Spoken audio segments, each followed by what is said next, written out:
ఉల్లి ఇంకా వెల్లుల్లి పూజకి ప్రసాదానికి ఎందుకు పనికిరాదో మీకు తెలుసా? పూర్వం క్షీరసాగర మదనం జరిగినప్పుడు అమృతంని మోహిని అవతారంలో ఉన్న విష్ణువు దేవతలందరికీ పంచగా ఇది గ్రహించిన వర్భ అనే ఒక రాక్షసుడు దేవతలతో పాటు ఆ అమృతాన్ని సేవిస్తాడు. సో ఇది గమనించిన సూర్యుడు చంద్రుడు చెప్పగా విష్ణుమూర్తి తన సుదర్శన చక్రంతో ఈ రాక్షసుడిని సంహరిస్తాడు. అప్పుడు పడ్డ ఆ రక్తపు బొట్టులతో మొలిచిన ఈ మొక్కలే ఈ ఉల్లి వెల్లుల్లి.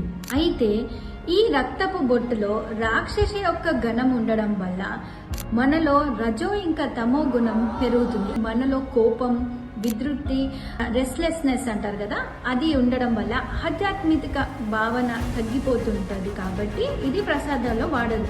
కానీ ఇదే రాక్షసుడు అదే అమృతాన్ని సేవించడం కనుక తన యొక్క రక్తంలో అమృత బొట్టు కూడా కలిసి ఉండడం వల్ల ఈ ఉల్లి ఇంకా వెల్లుల్లికి ఆ అమృతం యొక్క ఎఫెక్ట్ తోని మెడిసినల్ ప్రాపర్టీస్ ఉన్నాయి. ఉల్లి వెల్లుల్లి మనము బ్లడ్ థిన్నర్స్ గా లేకపోతే వేరే అన్ని ఔషధాలు ఆయుర్వేదిక్ ఔషధాలు చాలా వాడుతాం అన్నమాట. దీనికి మెడిసినల్ ప్రాపర్టీస్ ఉన్నాయి. ప్లస్ అలాంగ్ విత్ రజో ఇంకా తమోగానం పెంచుతుంది కాబట్టి ప్రసాదాల్లో వాడాలి.